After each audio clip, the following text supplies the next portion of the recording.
loved, Conrad's Aunt Kim Bozzi. Tell me about him as he was growing up. He was kind of like the instigator in our family. He's the kid that never got in trouble. He started the trouble, but he somehow got away with it. Athletic? Oh yeah, played baseball. He loved baseball. Conrad, whose family calls him Coco, excels, at least academically, in high school. He graduates in 2014 with good grades and test scores high enough to win him a free ride at a state college. But he's unsure whether to go off to school or join the family tugboat business. And did Conrad like it? Yeah, he loved it. He loved being on the water. He got his captain's license at the age of 18, which was pretty awesome. A life by the sea with so much promise. But Conrad is adrift. Hi, this is Conrad Henry Rowe III, reporting to you about what's going on through my mind, what's going on through my head the last few days. Confiding deep emotional distress in private video diaries. I've created a monster out of myself the past few years because of my depression, racing thoughts, suicidal thoughts. It is a hard video to watch. I think we see a very troubled teenager who's obviously going through a multitude of emotions and issues. The hardest thing for me is to be comfortable in my own skin. After his parents' divorce in 2011, he begins a downward spiral.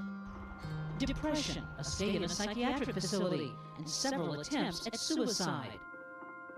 I feel, what's the word? I feel like I'm differently wired from everyone else. But this story really begins with his chance encounter with a girl. Conrad meets Michelle Carter while both are visiting relatives in Florida. She's a year younger and lives in Plainville, an hour north of Conrad's hometown. Like Conrad, she's athletic, a softball player. Coach Ed McFarland says she was a decent shortstop and a nice girl. Quiet kid. Never known her to do a mean thing.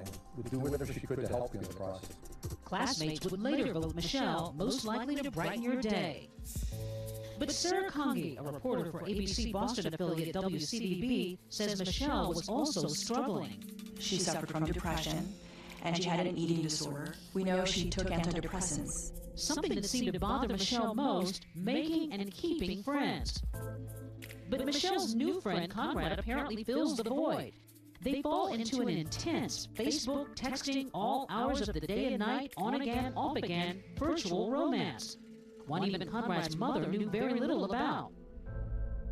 Does she know who she is? She just thought she was an acquaintance of Conrad's, nothing more. In fact, we can't find a single photo of the teens together. They meet in person only 2 or 3 times. The relationship almost entirely electronic. They were intimate with each other over text message because they talked so much about their personal feelings. But were they a traditional boyfriend and girlfriend? It's hard to say. But the relationship is clearly intense. Conrad sends Michelle this selfie. If you only knew what's inside my head. In a Facebook exchange early on, Conrad tells Michelle about his brush with death. I tried to kill myself. How did you try to kill yourself? Do you still want to? No, I'm going to. Just letting you know. The voices in my head tell me to. Later, he confides he's planning to try again. I want to die. I know you want to when you research it and everything, but are you actually really going to do it? Yeah, if I can find a way to 100% work. He tells her pretty definitively early on that he wants to die, and that he has a plan to die, and that he's going to do it. By the summer of 2014, Conrad, on his own, combs the internet hundreds of times, searching terms such as cyanide, death by cop, and easy ways to find poisons. He sends Michelle a photo of a rifle and a noose hanging from a tree. Then Conrad hints they should do something together. We should be like Romeo and Juliet at the end. Haha, I'd love to be your Juliet. But do you know what happens at the end? Oh, yeah. No, we are not dying. Dan Glon's a reporter for Mass Live, a digital news outlet. There's these weeks and weeks of messages where Conrad Roy is saying, I'm depressed, I want to die, and he says this to her over and over. She's overwhelmed by this caretaker role she has with her boyfriend. She can't handle it. Michelle, also emotionally fragile, repeatedly tries to talk him out of it. Conrad, stop. You're not going to do it. I know you won't. I don't want you to. No, I actually am. You have so much to live for. Please don't. For 2 years, the relationship builds, the star-crossed teens discussing all kinds of things online. But Conrad's obsession with suicide runs through it like a sinister thread. And for most of that time, Michelle consistently encouraging him to get help. I'm never going to be better. I have to accept that. You're in a dark tunnel, but it's not going to last forever. You'll find the light someday. She's encouraging him to stay alive. She's trying to pull him away from that darkness. When she's hospitalized for an eating disorder, she asks Conrad to join her. You aren't going to get better on your own. You need professional help like me. People who know how to treat it and fix it. Conrad warns Michelle not to tell anyone who could stop him, and she doesn't. And the only way I'd hate you is if you told people about this. You hear me? I'm not going to tell anyone, because if I did, then you'd have to go to a hospital, and I know that's not what you want. On the 4th of July, 2014, Conrad is talking more and more about ending his life. I wish I had a gun. Would you use it? Yes. His family says they know nothing about these messages and think he's feeling better emotionally. The morning of July 12th seems to begin as a typical summer day for Conrad Roy. He goes to Horseneck Beach with his mom and younger sisters. They walked on the beach, and his mother talks about how he seemed more optimistic. She kind of felt a little more encouraged that maybe he was moving forward, and that it was a good day. Ominously, though, instead of swimming or sunbathing, Conrad spends most of the afternoon in the car, feverishly texting with someone. That evening, Conrad tells his mom he's going to see a friend. His mother asks, "Will you be home for dinner?" And he says he doesn't know, he doesn't think so. And that's the last thing that he says to his mother. Her son drives off in his black pickup truck and disappears into the summer night. And that was the last time anyone in his family saw him alive.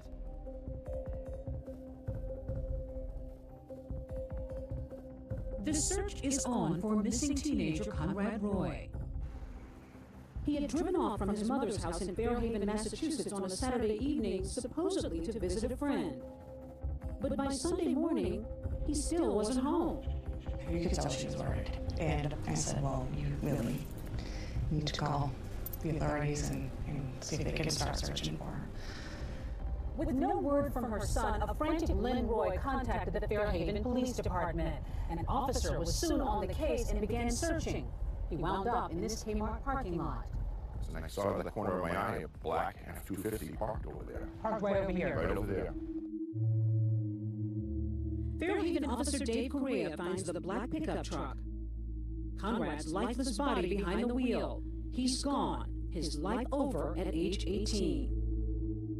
I'd seen enough people that were gone to realize just by looking at him that he was gone, that there was nothing that anybody was going to be able to do for him. In the back seat, this portable water pump, powered by a gasoline engine.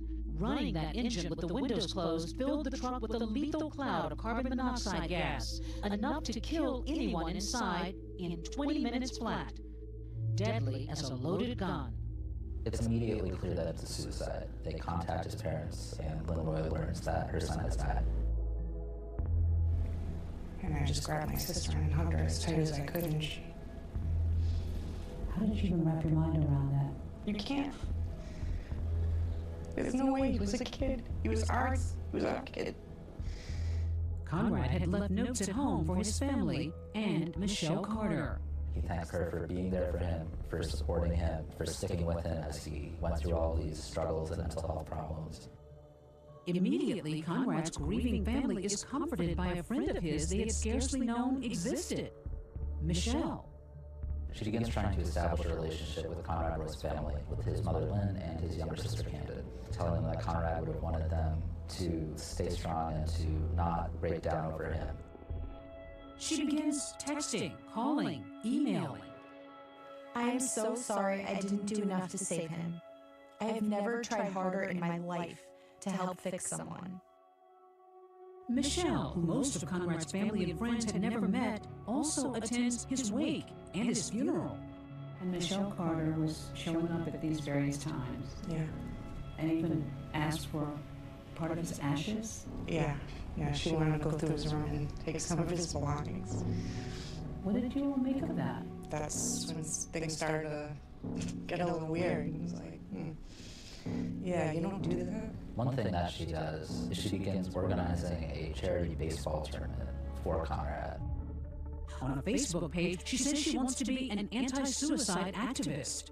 Even though I cannot save my boyfriend's life, I want to put myself out there to try to save as many other lives as possible. And something else a little spooky. Even after his death, Michelle continues texting Conrad. Today, it has been 1 month since you passed. It was a hard day for all of us. I hope you were looking down with a smile. Meantime, Fairhaven police are working what seems to be an open and shut case of teen suicide until a detective thinks to check Conrad's cell phone. I got a call the next day from Detective Gordon. He wanted to know where the phone was. He had gotten the code from the family. I told him where it was, and of course the rest is history. On that phone, some very strange text messages with Michelle Carter. I don't get why you don't just overdose again, but go somewhere in private. You already know it works. She actually begins to almost agree with him. Like, okay, so you want to kill yourself?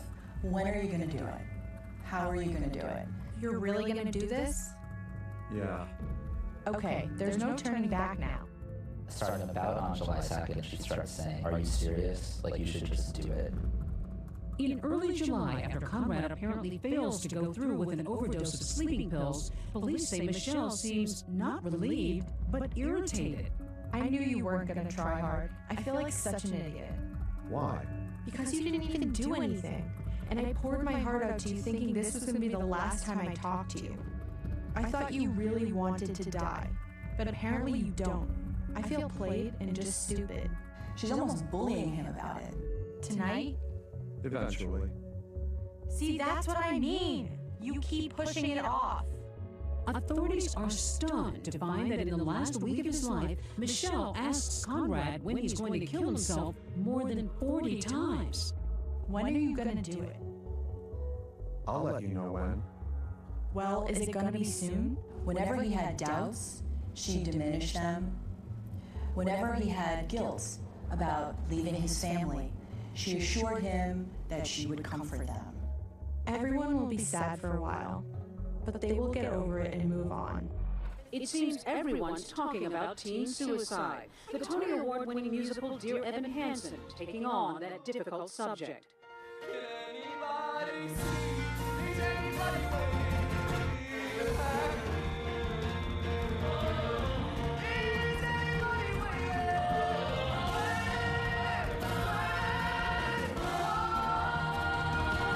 From Broadway to Netflix, and the TV show 13 Reasons Why, about a teenage girl who takes her life. Because I'm about to tell you the story of my life. More specifically, why my life ended.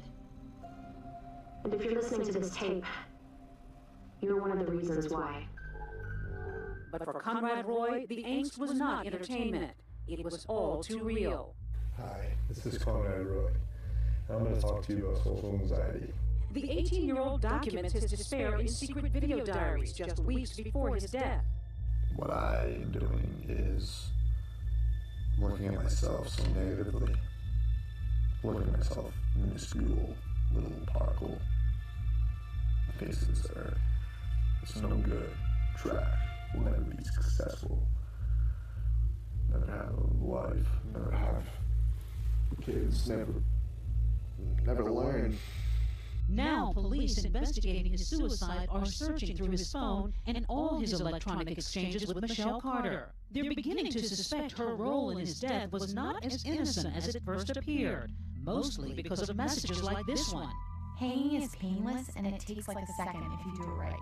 Michelle, police say, is actively helping Conrad plan his death. Carbon monoxide poisoning is the best option. If you fall asleep in your car while it's running in a garage, it will kill you. And there's no pain. Portable generator. That's it. Do you have one of those? There's one at work. I was thinking turning it on in my truck and passing out asleep. You're a genius. He gets a gas generator, but it malfunctions or it breaks down. Oh my God, go to Sears. They sell them. They can help. If you're having trouble with your generator, just Google it. Hold on, I'll do it for you. And I can tell you exactly how to kill yourself. Hold, please. Instead, Conrad takes a gas-powered water pump from a relative, but as with previous attempts, he seems to waver. I'm scared, babe. It's okay to be scared, and it's normal. I mean, you're about to die. But the next morning, Conrad, as authorities will later put it, has the audacity to still be alive. Like, why am I so hesitant lately? You're so hesitant because you keep overthinking it and pushing it off. You just need to do it, Conrad. It's time to do it today. That evening, Conrad still procrastinating, Michelle still pushing. Are you gonna do it now? Leaving now. Okay, you can do this. 5 minutes later, Conrad fires off another text. Okay, I'm almost there. That last text message is before he drives to the Kmart parking lot, where he turns the water pump on in the cabin of his truck, and then he's gone. Months after Conrad's death, a detective goes to King Philip High School to have a talk with Michelle Carter. We were talking, and then got the phone and hung up, but I didn't really think anything of it. Didn't think anything of it, she tells police, but that's not what she told her friends. A search of her phone reveals Michelle sent a series of stunning text messages to classmate Samantha Boardman after Conrad's death. When Michelle hears detectives are searching Conrad's phone, she sends Samantha a frantic message. Sam, they read my messages with him, I'm done. His family will hate me, and I could go to jail. But it gets worse. 2 months after Conrad's death, Michelle sends Samantha this jaw-dropping admission. Sam, his death is my fault. Like, honestly, I could have stopped him. I was on the phone with him, and he got out of the car because it was working. And he got scared, and I told him to get back in. When he got out of the truck and said, I can't do this, I'm not going to do this, she said, get back in the truck, suck it up. That is the saddest part of this whole story.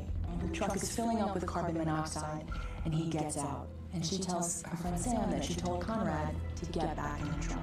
She did not call police, she did not call her parents, his parents, nobody. She sat there, waited for him to die, and then texted her friends, OMG, I think my friend just committed suicide. Michelle goes on to tell Samantha, I couldn't have him live the way he was living anymore. I couldn't do it.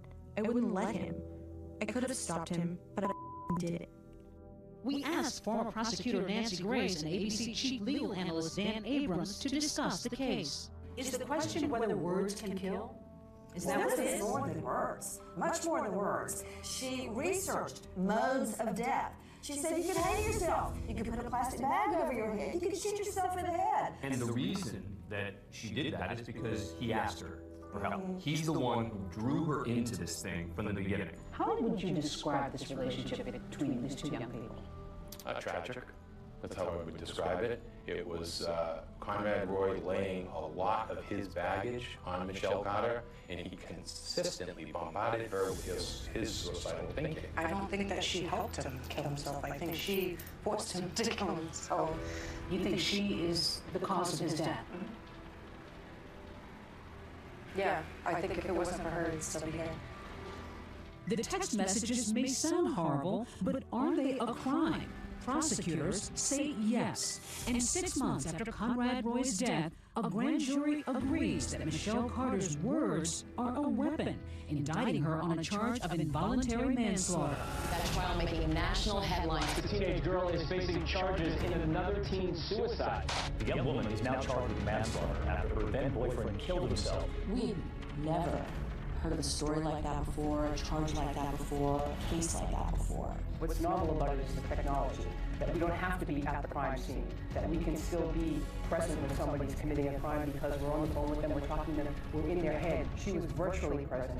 We're going to turn out a pretty shocking story playing out in court right now. She faces up to 20 years if convicted. Prosecutors say because of what was written in those texts. The case some are calling Death by Text captures the full attention of the country. The defense claims that Roy had planned the suicide and that Carter's words did not alter his plan. Michelle Carter, charged with involuntary manslaughter for allegedly causing the death of Conrad Roy, a boyfriend she'd only seen in person 3 times.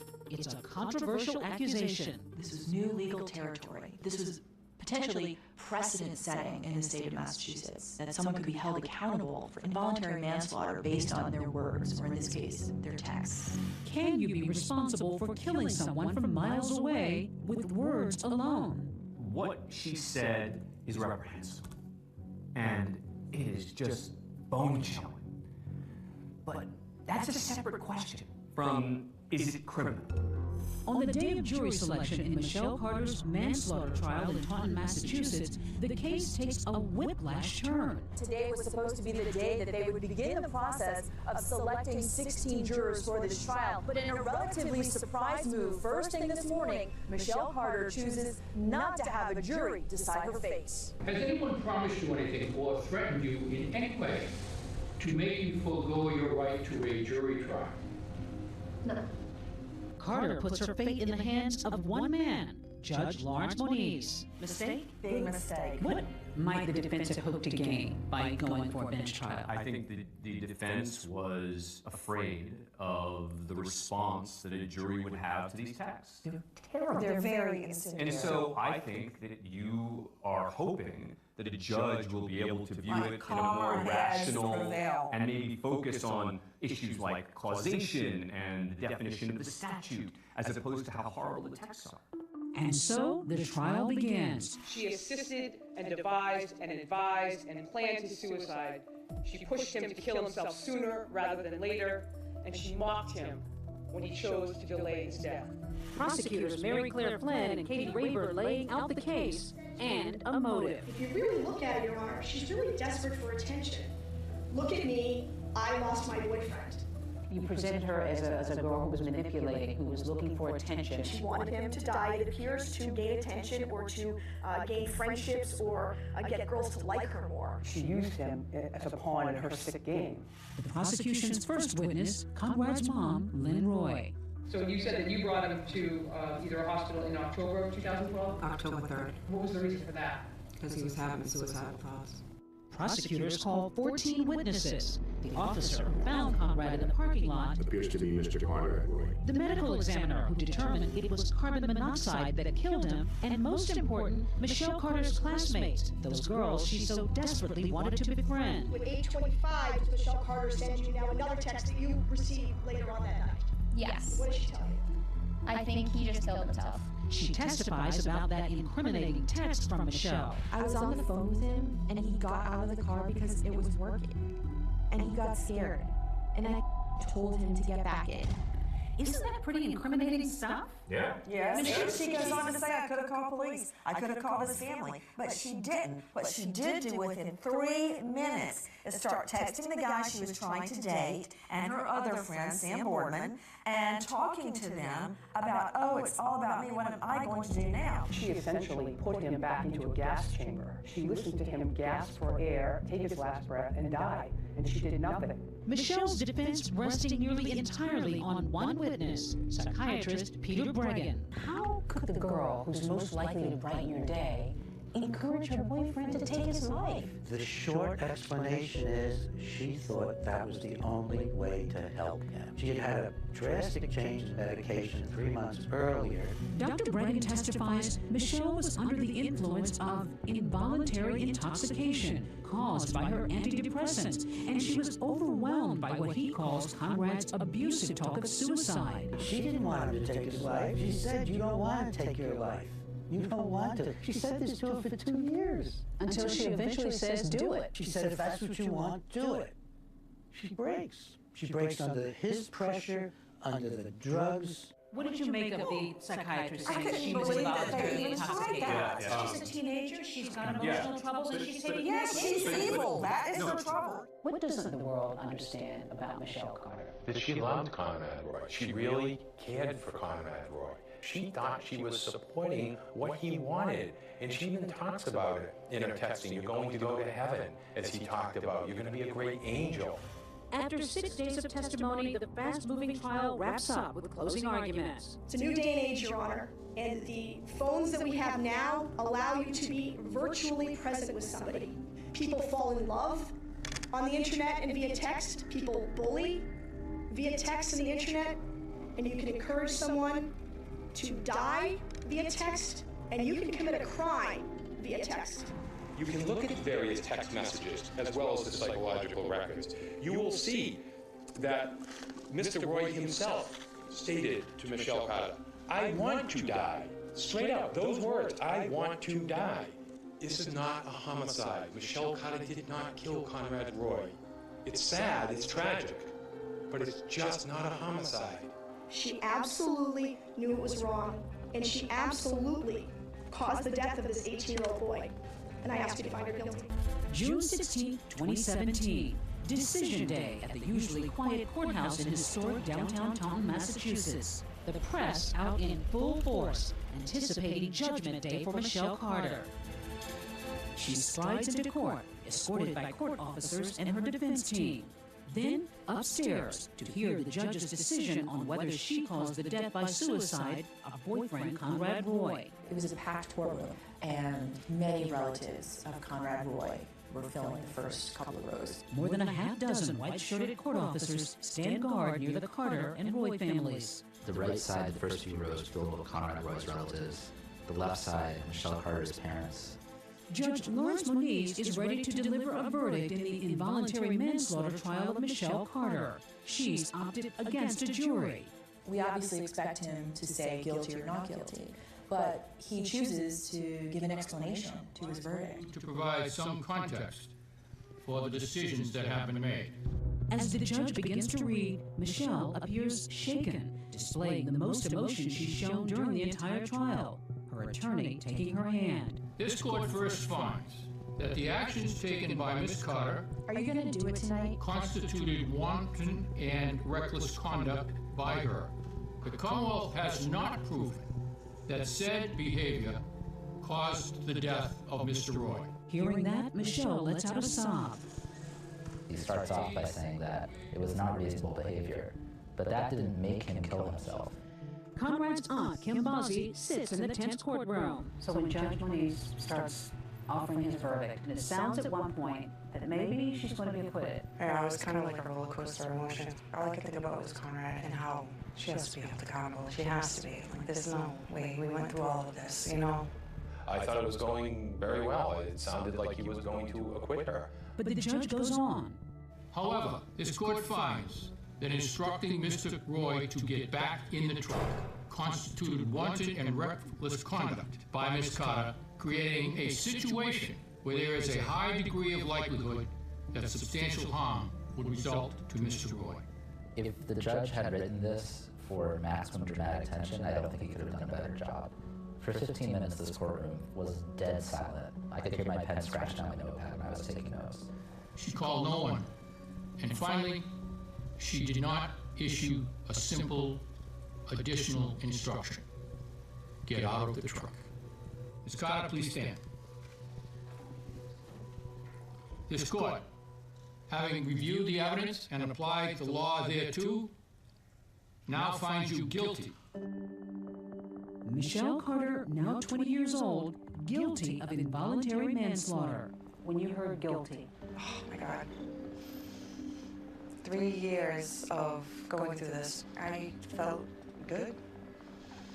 I know that may seem odd, and I know it's a situation where there are no winners, but I felt like we won. The fact that we got a guilty conviction was a victory. The world would know that Conrad Roy did not commit suicide, that he was a victim of a homicide. I was very surprised. I support the judge's decision, but I really did not think the judge would have the backbone to do it. And he did. do you regret not seating a jury? If I had to do it over again, I might pick 12 people in the box. Outside, the media pouring out of the courthouse. Defense attorney Joseph Cataldo runs a gauntlet of cameras and microphones. I'm very disappointed with the outcome of the verdict. Conrad Roy's father speaking to reporters after the verdict. This has been a very tough time for our family, and we'd like to just process this verdict that we're happy with.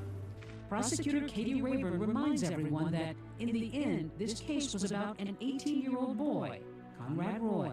I know we all wish that he had the opportunity to grow up into adulthood, to become a tugboat captain, and to enjoy his future.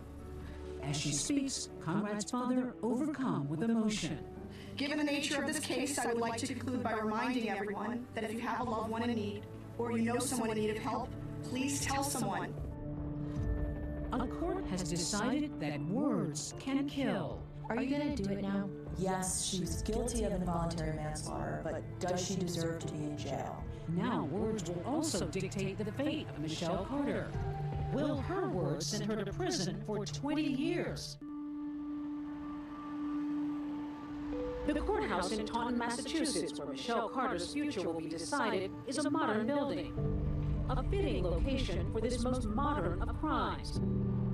Committed amidst a tangled web of thousands of text messages.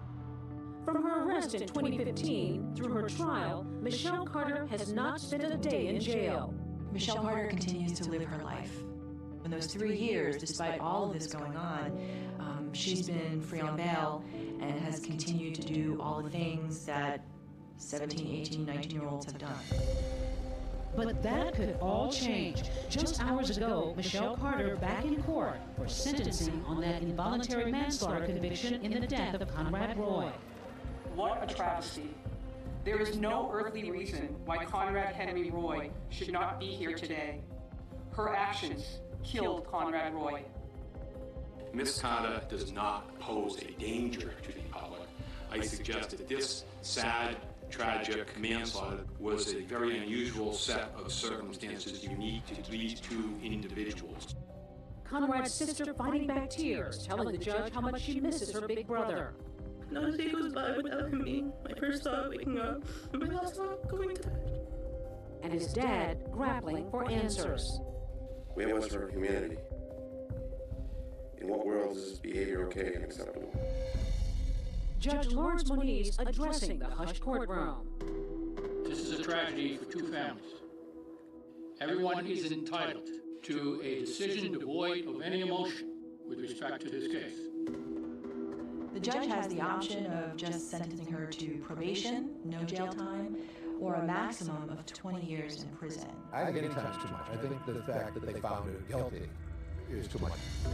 But Judge Moniz decides that Michelle Carter was aware of her actions and should go to prison for her crime. I have not found that Ms. Carter's age, or level of maturity, or even her mental illness have any significant impact on her actions. Michelle standing stone-faced as the judge sentences her to 15 months in jail, followed by 15 months of probation.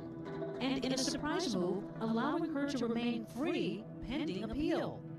When you heard that Michelle Carter was going home instead of going to prison after the sentencing, your reaction? That was awful. This was the second time that Michelle walked out of the courtroom. We certainly felt the family's outrage that she walked out when they don't have their son. To just have her go home tonight, you know, what kind of justice is that? You don't want to know our thoughts. No, you don't. You really don't want it. What can you tell us about Michelle's feelings about what happened? She regrets it. She is remorseful over the situation, but she's a far different person today than she was then. She has to live the rest of her life in her skin as her. One of the most hated people in the country. Conrad Roy would have loved Conrad's aunt Kim Bozzi. Tell me about him as he was growing up. He was kind of like the instigator in our family. He's the kid that never got in trouble. He started the trouble, but he somehow got away with it. Athletic? Oh yeah. Played baseball. He loved baseball. Conrad, whose family calls him Coco, excels, at least academically, in high school. He graduates in 2014 with good grades and test scores high enough to win him a free ride at a state college. But he's unsure whether to go off to school or join the family tugboat business. And did Conrad like it? Yeah, he loved it. He loved being on the water. He got his captain's license at the age of 18, which was pretty awesome. A life by the sea with so much promise. But Conrad is adrift. Hi, this is Conrad Henry Roy III. Reporting to you about what's going on through my mind, what's going on through my head the last few days. Confiding deep emotional distress in private video diaries. I've created a monster out of myself the past few years because of my depression, racing thoughts, suicidal thoughts. It is a hard video to watch. I think we see a very troubled teenager who's obviously going through a multitude of emotions and issues. The hardest thing for me is to be comfortable in my own skin. After his parents' divorce in 2011, he begins a downward spiral. Depression, a stay in a psychiatric facility, and several attempts at suicide. I feel, what's the word? I feel like I'm differently wired from everyone else. But this story really begins with his chance encounter with a girl. Conrad meets Michelle Carter while both are visiting relatives in Florida. She's a year younger and lives in Plainville, an hour north of Conrad's hometown. Like Conrad, she's athletic, a softball player. Coach Ed McFarland says she was a decent shortstop and a nice girl. Quiet kid. Never known her to do a mean thing. Would do whatever she could to help you in the process. Classmates would later vote Michelle most likely to brighten your day. But Sarah Congi, a reporter for ABC Boston affiliate WCDB, says Michelle was also struggling. She suffered from depression, and she had an eating disorder. We know she took antidepressants. Something that seemed to bother Michelle most, making and keeping friends. But Michelle's new friend Conrad apparently fills the void.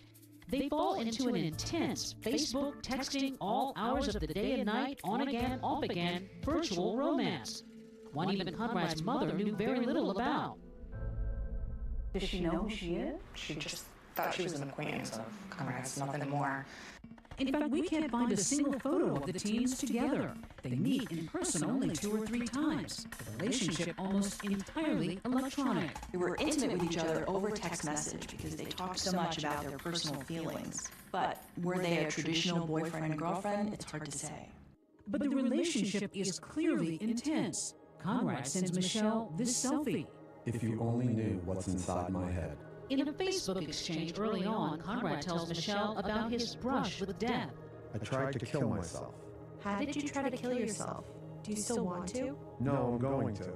Just letting you know. The voices in my head tell me to.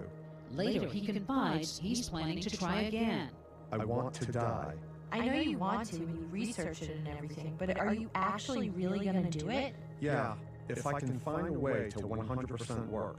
He tells her pretty definitively early on that he wants to die, and that he has a plan to die, and that he's going to do it. By the summer of 2014, Conrad, on his own, combs the internet hundreds of times, searching terms such as cyanide, death by cop, and easy ways to find poisons. He sends Michelle a photo of a rifle and a noose hanging from a tree. Then Conrad hints they should do something together. We should be like Romeo and Juliet at the end. Haha, I'd love to be your Juliet. But do you know what happens at the end? Oh, yeah. No, we are not dying. Dan Glon's a reporter for Mass Live, a digital news outlet. There's these weeks and weeks of messages where Conrad Roy is saying, I'm depressed, I want to die, and he says this to her over and over.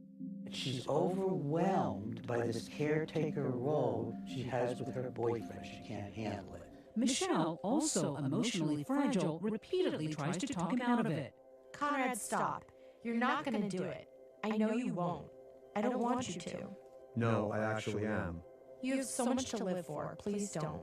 For 2 years, the relationship builds, the star-crossed teens discussing all kinds of things online. But Conrad's obsession with suicide runs through it like a sinister thread. And for most of that time, Michelle consistently encouraging him to get help. I'm never going to be better. I have to accept that. You're in a dark tunnel, but it's not going to last forever. You'll find the light someday. She's encouraging him to stay alive. She's trying to pull him away from that darkness.